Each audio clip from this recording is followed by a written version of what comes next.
대한민국에서 이런 사건이 일어났는지 아시는 분이 얼마나 되실지 모르겠는데요. 저는 그때 그렇게 성장한 상태가 아니어서 잘 모르는데 1982년에 이게 대한민국에서 벌어진 어, 그 살해 사건으로는 제일 많이 죽인 사건이래요. 역사상. 그것도 순경이 죽였는데 우순경 사건이라고 불러요. 우순경 사건. 그 사람이 우씨인데요. 죄송합니다. 우씨, 그냥 우씨가 그냥 우씨예요. 그냥 이렇게. 근데 이분이 이름이 적어놨는데 그 우범곤 씨예요. 우범곤인데 해병대 출신이었고 가정이 좀 이렇게 불우했어요. 성장할 때 그러다가 이제 군 생활을 잘 마치고 총을 굉장히 잘 쐈다고 그래요. 그런 다음에 이제 유단자 무술도 이제 뭐 이것저것 잘하는 분이었고 그래서 발탁이 돼가지고 그 101 경비단이라고 최근에 이제 한국에 요번에 일들이 지나가면서 이렇게 발견된 게 101 경비단 좀 몰랐는데 청와대 경비하는 사람이잖아요. 청와대 경호원. 그걸 101 경비단에서 뽑아요. 거기에 뽑혔어요, 이 사람이. 그래가지고 이제 대통령을 경호하는 사람으로 있는데 갑자기 자천이 된 거예요. 왜냐하면 술버릇 때문에.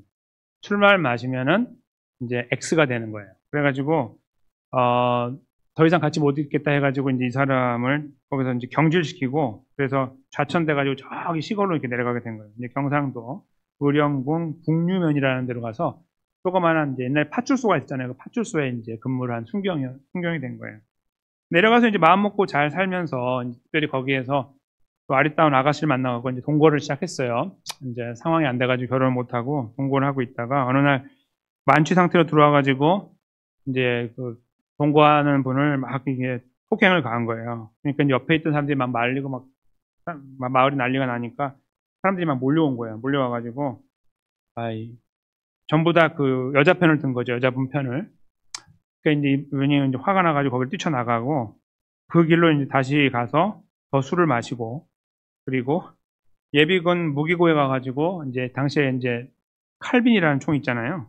그 총하고 두정하고 실탄 144발, 수류탄 7발을 탈취해가지고 탈취하자마자부터 쏘기 시작했어요. 근데 워낙 총을 잘 쏘니까 어둑어둑한데도 막 쏴가지고 다 명중시키고 이러니까 막 죽여나가는 거예요. 그냥 쏘기만 하면 죽는 거죠. 144발 거의 다 썼는데 결국은 그렇게 많이 죽였는데 몇 명의 생명을 뺏었냐면 63명. 무려 63명. 그리고 32명이 부상을 당하게 돼요. 거의 100명 가까이가 이렇게 그 사상을 입게 되는 아주 비참한 사건이 이제 발생하게 된 거예요. 요즘에는 이런 사람들 보면요, 이제 병자라고 불러요. 병자, 정신병자. 그래가지고 이제 치료를 해야 된다고 하면 이렇게 좀 신사적으로 접근하지만 당시에는 그런 게 어디 있습니까? 근데 이 사람이 저희 사건을 벌이고 자살해 버렸어요. 그 어떤 가정에 들어가서 평소에 아는 집에 들어가서 거기 있는 일가족 4명하고 자기가 수류탄을 두 발을 해가지고 그냥 다 본인도 죽고 다 거기서 귀한 생명을 다 앗아가게 되면서 사건이 끝나서 왜 이 일을 했는지 몰라요. 정확하게는. 근데 이제 그 정황상 자기 편은 한 명도 없다. 이 마을에, 이 낯선 마을에 와서 내가 좀 발붙이고 살아가려고 했는데 아무도 나에게 편을 들어주지 않는다라는 어떤 그런 자기가 잘못한 거 생각하지 않고 그렇게 했던 것이 아닌가라고 이제 여러 가지 정황상 저희가 느끼고 있는 거예요. 병적인 현상이건 관계없이 우리는 이런 사람들을 보면은 너무나 밉죠. 그리고 이제 이런 사람에 의해서 어떤 가정은 이제 부모가 한꺼번에 생명을 잃어가지고 아이들이 고아로 남겨지는 이런 일도 있었고 여기 이 사건 때문에 별의별 일들이 다 벌어졌는데 그런 거 이렇게 들으면 마음이 되게 아프잖아요. 그렇죠? 그리고 이런 사람들을 저희가 상종하고 싶지 않아요. 여기 이런 분들 상종하고 싶은 분 계신가요? 혹시 여기서? 그래도 그리스도의 사랑으로 글쎄요. 쉽지 않죠. 일단 위험하니까 그렇죠? 그래서 일단은 보호 관찰을 해야 되는 사람이에요. 위험하고 괜히 옆에 뒀다가 우리도 해를 당할 수 있기 때문에 단순히 무슨 사랑으로 덮는다 이걸로는 좀 생각을 해야 될 부분도 있어요. 이런 사람들 그렇죠? 위험하기 때문에. 그리고 이런 사람들이 보통 그렇게 위험한 처지에 가는 그 케이스는 뭐냐면 자기가 노력하고 최선을 다했는데 거기에 걸맞는 결과가 나타나지 않을 때 이렇게 보통 하는 거예요. 그러니까 이제 이런 사람들 옆에 우리가 가까이 있게 되면은 잘해줘야 돼요. 이렇게 혹시 기분 상하지 않을까봐, 기분 상할까봐 이렇게 잘해줘야 되고, 뭔가 우리가 좀 겁이 나잖아요. 조심해서 뭔가 다루지 않으면 큰일 나요. 그런 것들이 이제 따라오는 거예요. 그래서 이 관계가 굉장히 힘들고 멀리하게 되는 거죠. 근데 오늘 저희가 본문에서는 이런 아주 극악무도한 사람을 만나는 건 아니지만, 이제 제가 말씀을 나누다 보면은 아마 아시게 될 거예요. 이 사람들도 이 사람하고 다르지 않다 하는 것을.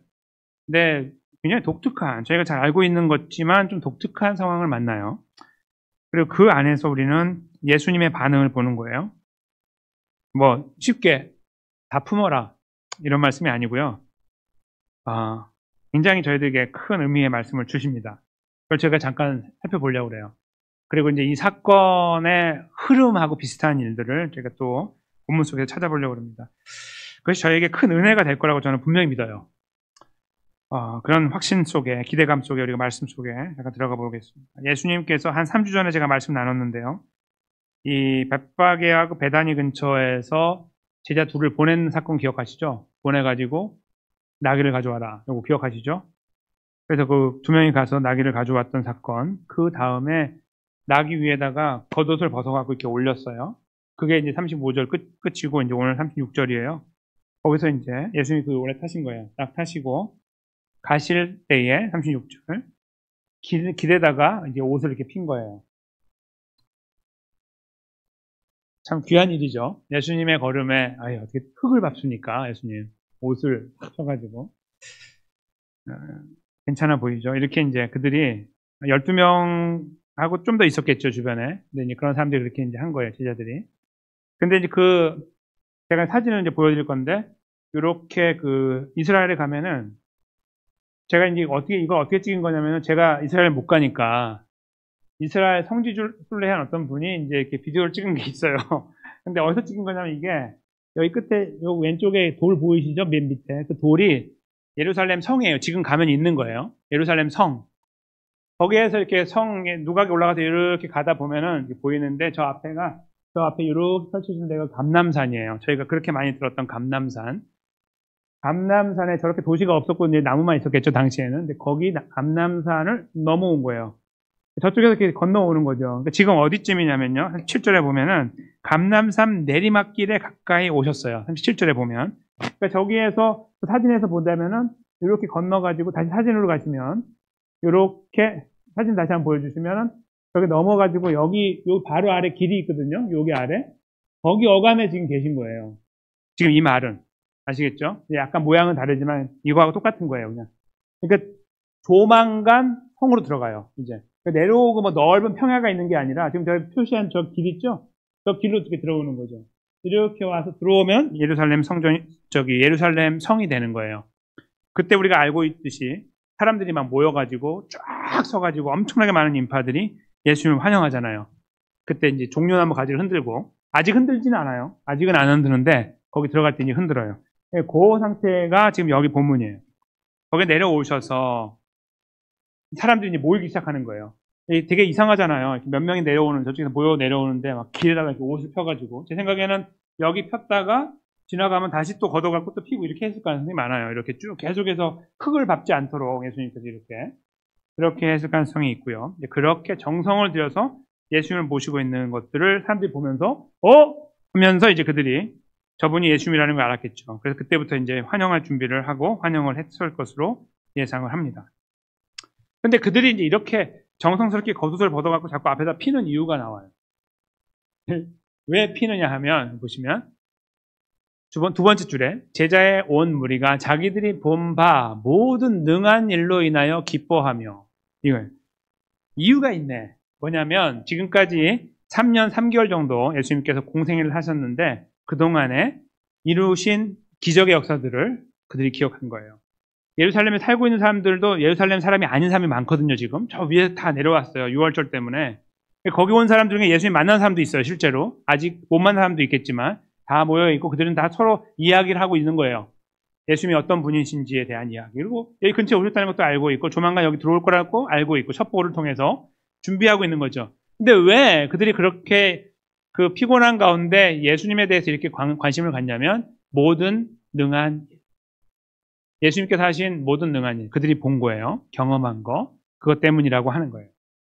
심지어는 3명의 사람을 살리셨어요. 그러니까 사람을 살리는 과정을 이렇게 보면서 예수님의 그런 역사들을 보면서 제자들은 예수님만 있으면 못할 게 없다라는 확신을 가졌겠죠. 여러분과 저도 그러지 않겠습니까? 저도 그럴 것 같아요. 예수님이 그렇게 사람을 딱 한 번만 살려도 그럼 우리가 다 죽는다고 해도 다시 살아날 거잖아요. 여기서 우리가 죽어도. 그러니까 전쟁도 무섭지 않고 어떤 전투도 무섭지 않아요. 큰 일을 벌일 수가 있어요. 숫자가 적어도 괜찮아요. 다시 살아나서 죽이면 되니까. 계속 살아날 거 아니에요. 그렇죠? 그러니까 무서운 게 없는 거예요.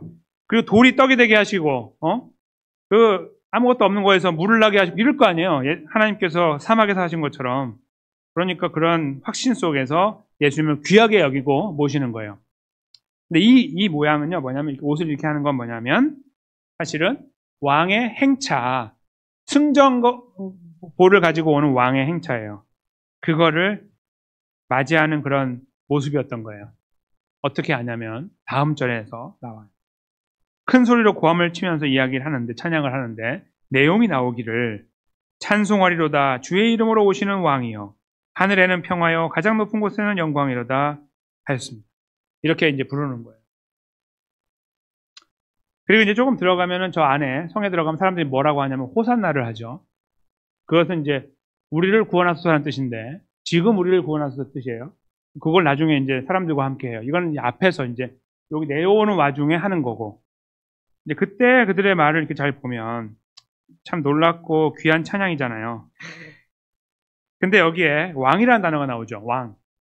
근데 이게 원래 이 사람들이 어떻게 알게 된 거냐면 본인들이 고백한 게 아니라 시편에 나와 있는 것을 인용한 거예요. 제자들이. 118편 26절인데요. 제가 한번 읽어드릴게요. 어떻게 쓰여 있는지. 시편 118편 26절인데 여기 앞에는 없어요. 제가 읽어드릴게요. 여호와의 이름으로 오시는 자가 복이 있으며 이렇게 돼 있어요. 뒤에도 있지만 그건 생략하고 여호와의 이름으로 오시는 자가 복이 있으며 이렇게 기록돼 있어요. 그러니까 원래는 뭐라고 돼 있냐면 왕이라는 단어가 없다 이거예요. 근데 이스라엘 사람들이 그 제자들이 예수님을 자기끼리 이제 생각하는 거예요. 이분은 왕이 돼야 돼. 예수님이 나를 왕을 시켜주라고 한 번도 하지 않으셨는데 왕이 돼야 된다고 옛날에 사람들이 모여서 이야기한 적이 있어요. 먹는 거 해결해 주니까 좋아가지고 왕을 삼자고 막 했죠. 그때 예수님이 그냥 거기는 피했죠. 그런 것들, 그 모든 과정에서 여전히 여기에 누룩이 남아있는 거예요. 이렇게 뭐가 찌꺼기가 남아있는 걸 생각해. 그게 뭐냐면 예수님이 여기까지 오셨는데 한판 해가지고 그냥 엎어버리면 우리 그냥 되는 거잖아 라는 그런 자기들만의 확신을 갖고 있는 거예요. 예수님하고 상의도 하지 않고 예수님이 진짜 그것 때문에 오셨는지도 모르는 채로 그런 자기만의 상상을 하면서 소망을 그리기 시작한 거예요. 그러면서 그걸 어디에, 그 염원을 어디에 담았냐면은 이 시편을 표현할 때 담는 거예요. 그게 뭐냐면 여기 38절에 주의 이름으로 오시는 이여 이렇게 써 있거든요 원래. 근데 그거를 왕으로 바꾼 거예요. 단어를 바꿨어 자기 멋대로. 시편을 인용하면은 그대로 인용하지 그걸 바꿔갖고 쓰면서 주의 이름으로 오시는 왕이라고 예수님을 부른 거예요. 왜 옷을 벗어서 이렇게 깔았는지 아시겠죠? 이렇게. 이분은 우리의 왕이거든요. 아주 잘 모셔야 돼요. 이런 흙을 밟으면 안 돼. 잘 멋있게 쫙 들어가가지고 저기 가서 본디오 빌라도를 쳐부수고 로마 정권을 뽑아버려야 돼. 우리 이스라엘을 자유롭게 하는 거예요. 이 6월절에, 이 아름다운 명절에 우리에게 자유를 주십시오. 6월절도 자유의 날이니까 자유를 주십시오라는 소망을 담아낸 거예요. 그래서 예수님은 원하지도 않는데 예수님을 향해서 왕이라고 부른 거예요. 잘못됐죠? 근데 마침 이제 그렇게 막 시끄럽게 하고 있는 와중에 옆에서 바리새인 몇 명이 예수님께 탁탁 치면서 말하죠. 당신의 제자들을 좀 책망하쇼. 이렇게 말하는 거. 다른 말로 하면 좀 시끄러우니 시끄러워. 시끄러워. 이런 거죠. 좀 조용하게 이렇게 말을 하고 있는 거예요. 근데 예수님께서 그렇죠. 너무 시끄럽죠? 네, 좀 조용해라. 이렇게 할 수 있어요. 그리고 예수님 아시잖아요. 잘못된 말이라는 거. 그러니까 그거 아니거든. 그거. 이렇게 할 수 있는데 그렇게 안 하시고 오히려 그들을 두둔하시죠. 만일 이 사람들이 침묵하면 어떻게 될 줄 알아? 저기는 돌들이 소리를 지를 거야. 이렇게 해가지고 가만히 두셨어요. 그것이 오늘 본문의 마지막이에요. 저희가요, 첫 부분에서 제자들의 행동이 귀하다라는 걸 봤어요. 예수님을 아주 귀하게 대접하려고 하고 섬기려고 하는 그런 마음들을 읽었단 말이에요. 그들의 행동을 통해서 참 귀하다고 봤는데 이렇게 좀 주변을 이렇게 앞뒤로 보니까 그게 아니라는 걸 알았어요. 자기 멋대로 한 거네.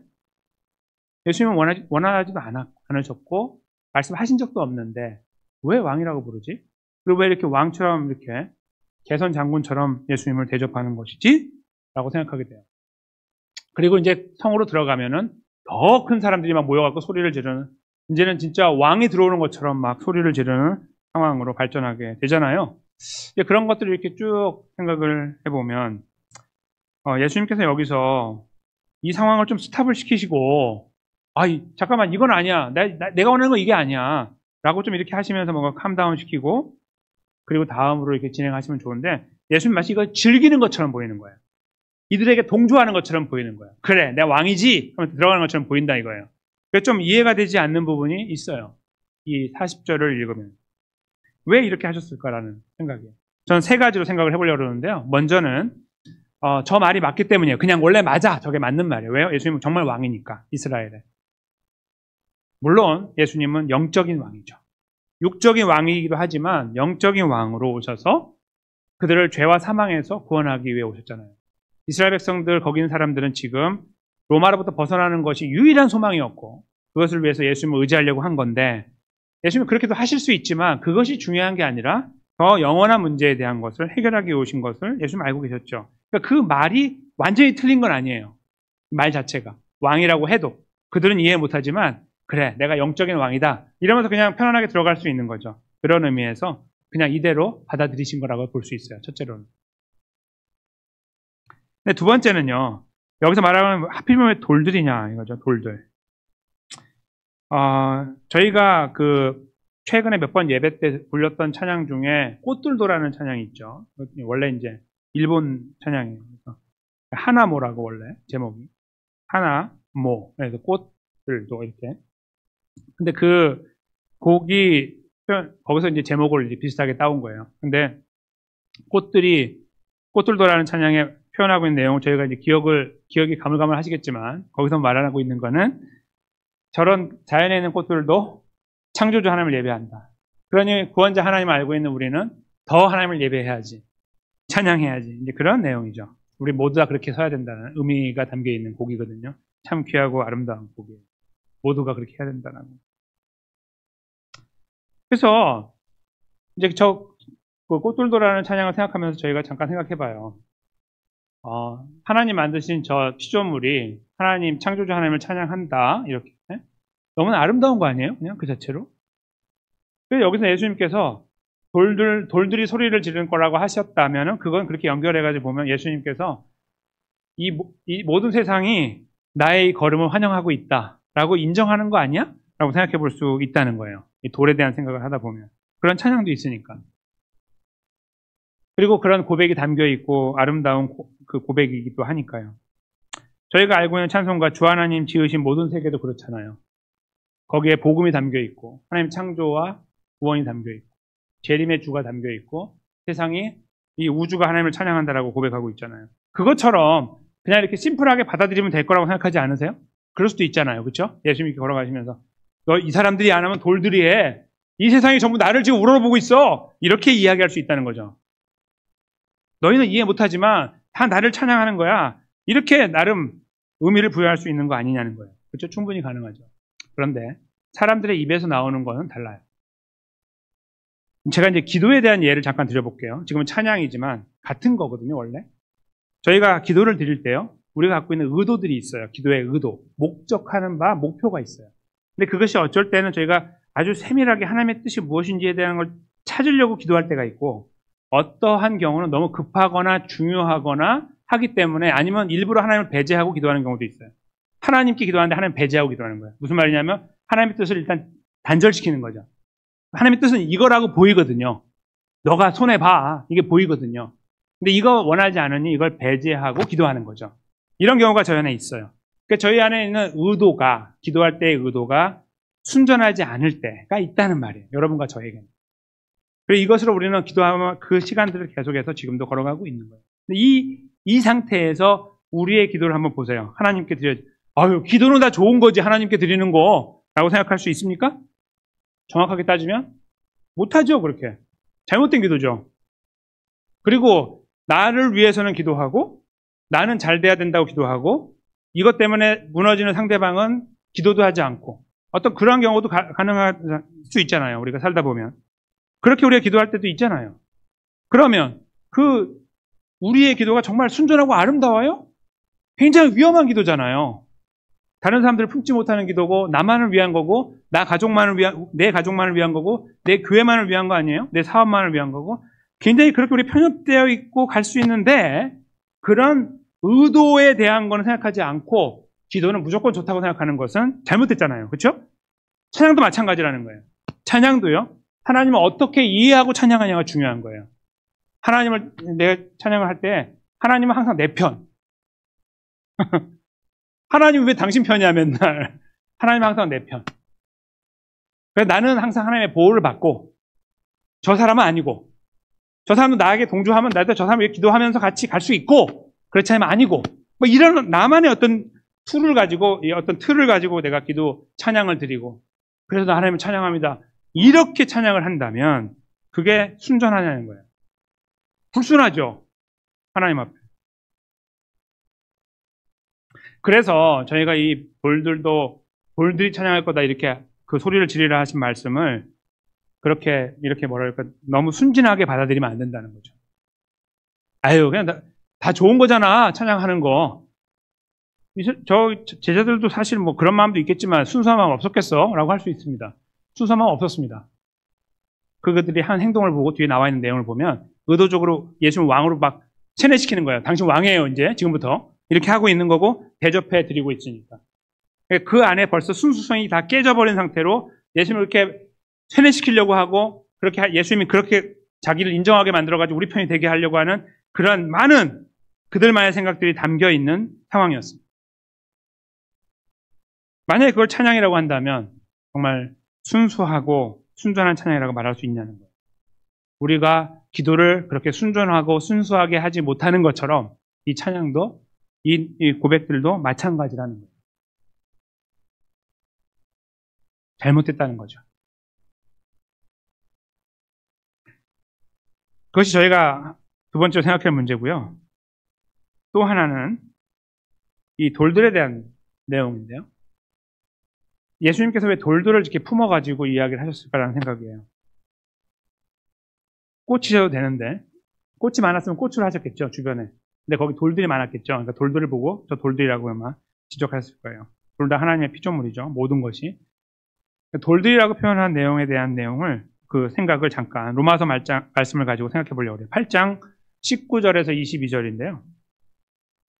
잠깐만 보시면 피조물이 고대하는 바는 하나님의 아들들이 나타나는 것이니 이 피조물이라는 것은 지금 하나님 만드신 모든 창조물을 말하는데요. 창조물인데 어떤 상태에 있는 거냐면 아담의 범죄함으로 인해서 타락 가운데 빠져 있는 그 범죄함에서 쭉 이어져 오고 있는 세상의 모든 걸 말해요. 우주를 포함해가지고 그 피조물은 무엇을 고대하냐면 하나님의 아들이 나타나는 거를 이제 고대하고 있는 거예요. 근데 그것이 조금 내려가서 보면 뭐냐면 21절을 보면요. 이렇게 표현이 돼요. 그 바라는 것은 피조물도 썩어짐의 종로로 탄 데서 해방되어 하나님의 자녀들의 영광의 자유에 이르는 것이라. 무슨 말씀이냐면 이 타락한 아담과 하와의 타락으로 인해서 온 세상이 다 타락했다는 거예요. 사람만이 아니고 이 모든 피조물이 다 죄 안에 하나님의 저주 아래 있어요.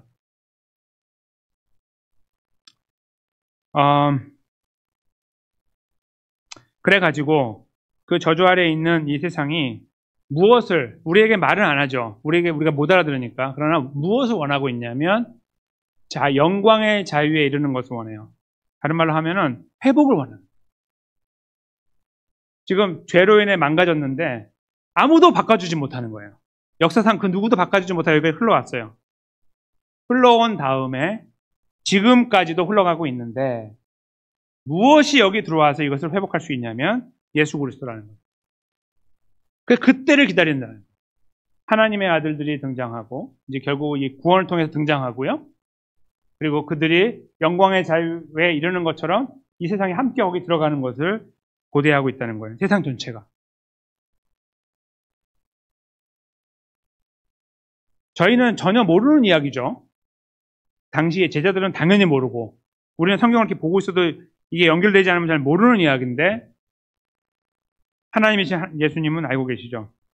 저 돌들조차도 예수님의 이 십자가의 죽으심을 원하고 있는 거예요. 지금 들어가는 이 걸음을 원하고 있는 거예요. 제자들은 지금 다른 이야기를 막 하고 있지만 이 세상 전체가 예수님의 십자가와 부활 사건을 기대하고 있다는 거예요. 고대하고 있다는 거예요. 그리고 로마서는 예수 승천 이후에 쓰여졌기 때문에 여기서 말하고 있는 이 내용은 궁극적으로 예수님의 재림을 원하는 거예요.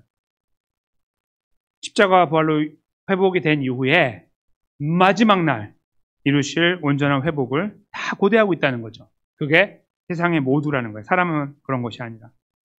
예수님은 그것을 알고 계셨어요. 제자들이 저렇게 헛소리로 지금 막 하고 있는 거, 저 아무 의미 없는 거 저거 하고 있는 거 알고 계셨고요. 그리고 그들을 조용하게 하라고 할 때 예수님께서 조용하게 하지 않으신 거예요. 그리고 말씀하시길 돌들이 할 거야. 그렇게 하면. 무슨 말씀이에요? 사람들이 지금 제대로 하지 않는 고백도 예수님은 용납하신 거예요. 그냥 두라고 한 거고요. 또 하나는 사람뿐만 아니라 이 세상이 원하고 있는 회복에 대한 것도 예수님은 다 허용해 놓으신 거예요. 무엇인지 다 알아요. 뒤에 이야기가 뭔지 다 알고 계시는데 다 허용해 버리시는 거예요. 그래서 여기에서 저희가 이 돌들에서 찾을 수 있는 중요한 내용이 돼요. 이 내용이 왜 중요하냐면요. 앞으로 이루어질 사건에 연결되어서 그래요. 아까 제가 그 이야기 있죠? 우범권 씨 이야기. 우범권 씨는 술만 취하면은 그렇게 막 짐승처럼 바뀐다.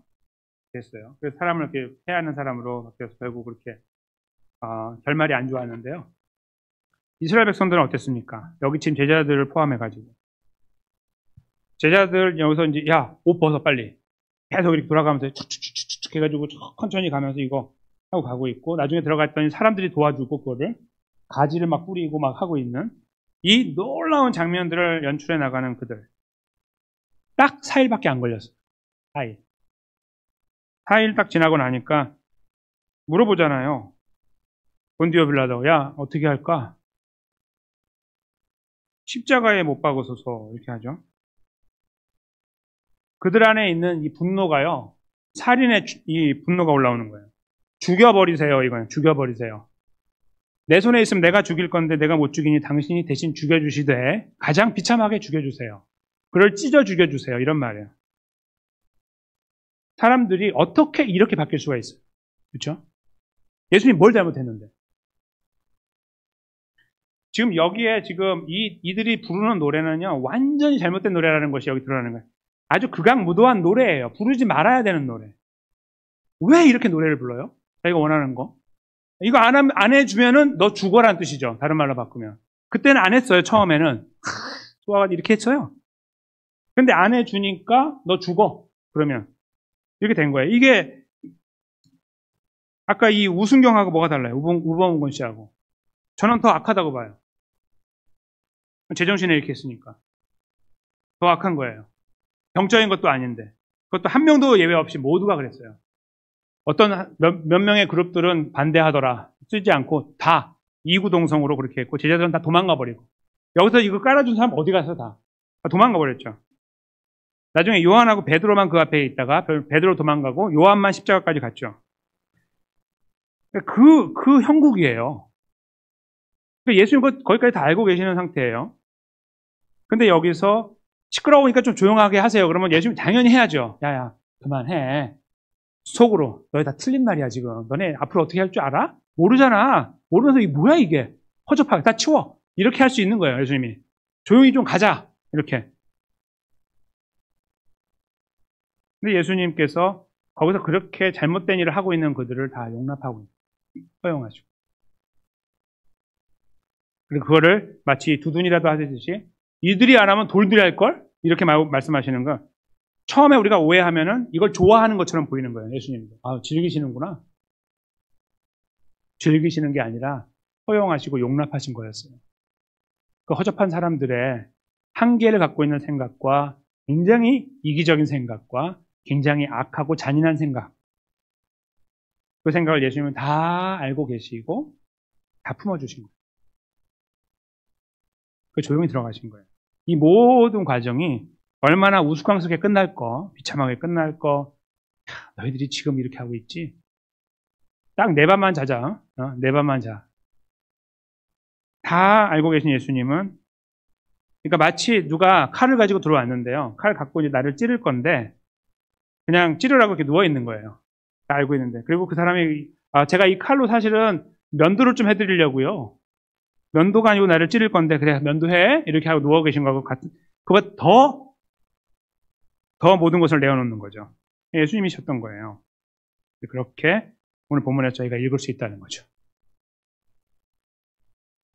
예수님이 제자들도 품어주셨지만 예수님은 꽃들도 품어주신 거예요. 이 세상 전체를 이해하신 거예요. 망가지고 왜곡되어 있는, 선한 것을 찾을래 찾을 수 없는 상태에 있는 그들. 그들이 발벗고 나서서 옷을 깔아주고 뭘 하고 뭘 해도 결국은 그 상황이 되면 자기 원하는 거 얻지 못할 때는 다 죽여버릴 것 같은 그런 상황에 대한 걸 다 알고 계시는 예수님은 그들을 마다않고 야, 다 집어치우고 그만둬 이렇게 하지 않으시고 하나는 하고 싶은 대로 두신 거예요. 다 알고 계시면서.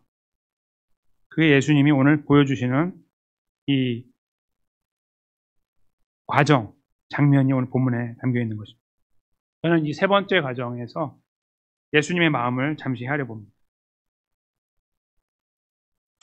거기 앉아 계시고 내려오지 않으시고 돌들 이야기를 하신 것은 결국은 저 연약한 인간들을, 제자들을 포함해서 제자랍시고 저렇게 옆에서 저렇게 하고 있는, 정말 의미 없는 일을 저런 거 하고 있는, 자기가 목숨 걸고 저걸 하고 있는데, 왜냐하면 며칠 후에 예수님이 이거 6월절에 해방을 주실 거니까 이거 하고 있는 그들 다 보이면 얼마나 그 속이 아리셨겠어요?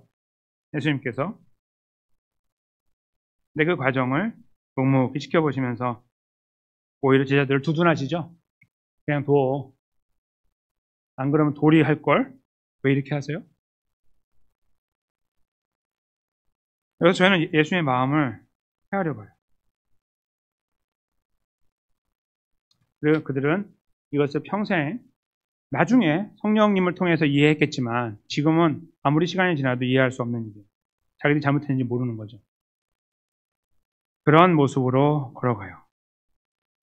근데요, 바로 이렇게 예수님께서 오늘 보여주신 이 걸음이 저와 여러분의 삶 속에도 지금도 있다는 거 저희가 알게 됩니다. 우리가 언제 이렇게, 여러분 제가 언제 이렇게 예수님을 이렇게 했습니까? 우리가 이렇게 이런 자세로 살아갈 때가 많아요. 언제 그러냐면요, 우리는 그리스도인으로 기도를 하는데요, 매우 이기적인 그 모습을 버리지 못할 때가 많아요. 노력을 하는데 안 될 때가 있어요. 그리고 나를 싫어하는 사람이나 나를 거부하는 사람을 만날 때 더더욱 그렇게 될 때가 있어요. 가정 안에서 마찬가지예요. 부부와 부부 관계도 마찬가지고 부부와 자녀 관계 안에서 충분히 가능한 일. 우리는 이런 것들을 항상 이런 위험이 도사리고 있는 시간들을 이렇게 지나가는 거예요. 그리고 거기서 우리는 가끔씩 감정이 폭발하기도 하고, 그리고 그것을 우리가 기도에 담기도 하고 소망에 담기도 하죠. 그리고 그렇게 해달라고 기도하기도 하고. 그래서 우리는 이기적인 부분들을 없애고 싶지만 없애지 못할 때가 많이 있다는 거예요. 우리는 철이 없을 때도 많아요. 하나님의 뜻이 분명한데도 그 길을 안 가고 싶으니까 다 알면서도 우회를 하려고 그래요. 이렇게 돌아가려고. 그럴 때도 있죠. 우리의 한계에 대해서 인정하지 않으려고도 하고, 그리고 우리의 뜻이 맞다고 생각할 때가 있어요. 하나님께서 잘못 생각하시는 거라고 생각하는 거예요. 이건 제가 아무리 생각해도 이건 아닙니다. 라고 우리 스스로가 판단을 내려버리는 경우.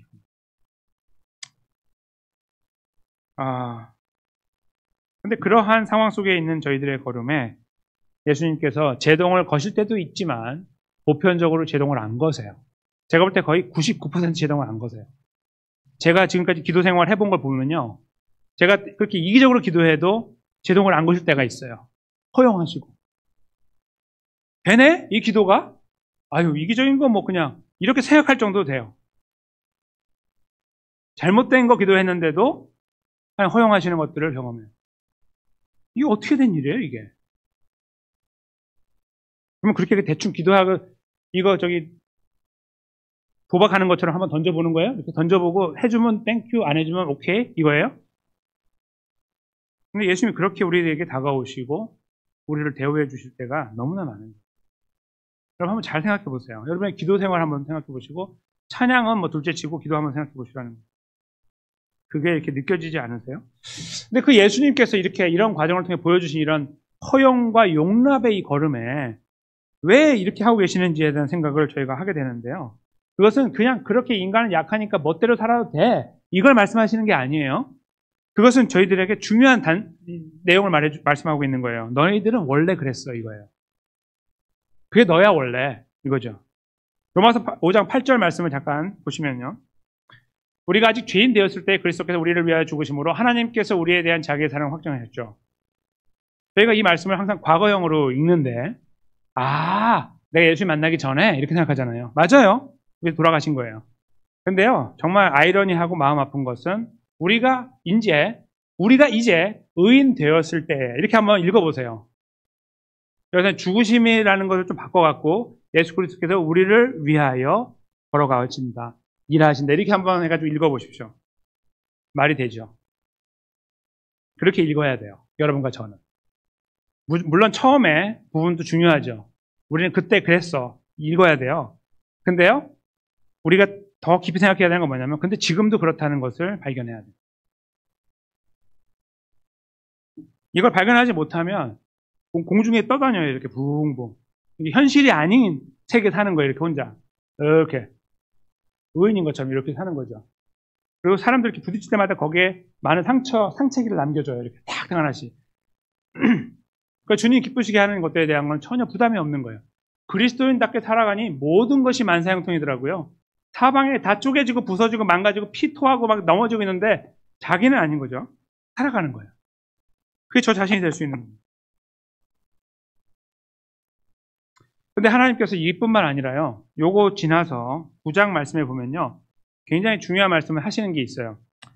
여기 보시면요. 제가 11절을 잠깐 보시겠어요? 11절. 그렇죠. 여기 보시면 그 자식들이 아직 나지도 아니하고 무슨 선이나 악을 행하지 아니한 때에 택하심을 따라 되는 하나님의 뜻이 행위로 말미암지 않고 오직 부르시는 이로 말미암아 서게 하려고 이런 뜻인데 지금 여기가 굉장히 중요한 이야기죠.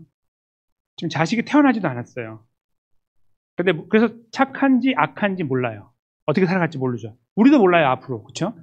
그런데 택하심을 따라서 하나님은 구원한다라는 것을 정립시키기 위하여 하신 일이 바로 여기 나와 있는 야곱과 에서 중에 첫째 아들 에서를 버리고 둘째 아들 야곱을 택했다라는 말씀을 쓰고 계시는 내용입니다. 이것이 저희들에게 주어지고 있어요. 야곱과 에서 사이에서가 아니라 이 이야기가 하나님께서 사도 바울을 통해 로마서 9장에 넣으신 이유는 우리가 다 이렇다는 거예요. 우리가 다 이렇다는 거예요. 저는 에서같이 피해자입니다, 하나님. 너는 그래도 넌 아웃이야. 그러면 아웃인 거예요. 저는 야곱같이 굉장히 약삭빠른 사람입니다. 너는 인이야. 그러면 인인 거예요. 하나님 말씀하고자 하는 거죠. 그 하나님의 뜻에서 뭐라고 할 건데? 이렇게 하는 거예요. 그거는요, 하나님이 뭐 왔다 갔다 하는 뭐 자기 멋대로 하는 존재 그게 아닙니다. 잘 생각해 보십시오. 우리는 다 똑같아요. 에서가 착해요? 나쁘죠? 둘 다 똑같은 인간들이에요. 근데 하나님은 그 중에서 야곱을 택하신 거예요. 왜요? 아니, 그냥 하나님 뜻이에요. 우리가 아직 죄인 되었을 때 그렇게 하신 거고, 택하시면 그렇게 하신 거예요. 그 택하심에 여러분과 제가 들어갑니다. 생각하면은 가슴이 저며와요. 왜냐하면 저 말씀이 너무 고귀한 말씀이고 감사하기 때문이기도 하지만요.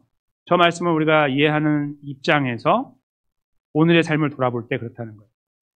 예수님을 대하는 우리의 자세나 기도 생활에 대한 거나 찬양 생활이나 그리스도의 삶에 대해서 떠올려 볼 때 우리도 모르게 등장하고 있는 매우 다른 나, 나 같지 않은 나가 등장해가지고 뭔가 하고 있는. 근데 원래 그게 나였어. 원래 그게 난데 그렇지 않은 것처럼 지켜오다가 갑자기 튀어나오는 그 나를 바라보는 거죠. 그때 괜히 어우 깜짝 놀랐어 하는 것처럼 그게 난데. 그리고 아무것도 아닌 것처럼 덮어버리고 이거 원래 저 아니에요 하나님 이렇게 하는. 그게 너라고 말씀하고 있는데 그렇게 하는 삶에 우리가 혹시나 머물러 있는 것은 아닌지 이 말씀을 통해 돌아봐야 돼요. 근데 돌아보는 와중에 기억해야 될 것은 돌들도라는 제목이에요. 예수님께서 저 하찮은 돌들, 피조물, 거기 꽃이 많았으면 꽃들도라고 하셨을 거예요. 꽃들이 이렇게 있죠. 여기 있는 이 퍼져 있는 하나님 만드신 그 창조물이 그렇게 구원을 내치는 것처럼 나는 너희를 정말 불쌍히 여긴다. 구원받기 전에도 구원받은 후에도. 그래서 제가 아까 말씀드린 것처럼 분명히 이기적으로 기도했는데 된 거예요. 하나님 하신 거예요. 왜요? 하나님의 뜻을 바꿔서 아니요, 그 하나님의 뜻이에요. 이기적인 건 이기적이라 이거죠. 그게 이기적이 아니었나 봐가 아니라 이기적인 거예요. 악한 거예요. 하나님 우리를 용납하실 때가 너무나 많아요. 하나 따져 들어가면 우린 다 죽어야 돼요. 너무 악하니까. 근데 그렇게 안 하시는 거예요. 그냥 우리를 그 처지 그대로 보시는 거예요. 우리 약함을 그대로 보시는 거예요. 불쌍히 여기시는 거예요. 품어주시는 거예요. 이것은 우리의 이 삶이 정당화된다는 게 아니에요. 그러므로 그렇게 가자는 게 아니죠. 그러나 그렇게 가면 안 돼요. 이 큰 은혜와 사랑을 다시 느끼자는 거예요. 우리가 그럼에도 불구하고 사랑하고 계시는 이 사랑을 느껴보자는 거예요. 느끼는 만큼 가슴을 치자는 거죠. 이거밖에 되지 않은 우리를 여전히 사랑하시는 그분 앞에 가슴을 치자는 거예요. 헤헤 웃으면서 정신 나간 사람처럼 살지 말고 정신 있는 사람처럼 살아야 되는데 하지 못하는 것에 가슴 아파하면서 주님의 은혜 앞에 눈물을 흘리고 은혜를 구하고 회복을 간구하는 이런 삶 말이에요. 그런 삶을 추구하자는 말씀입니다. 그래서 우리가 이 말씀의 끝자락에서 다시 헤아리고 챙겨서 예수님 의지하고 걸어가야 되는 삶이 아닐까 생각을 해봅니다.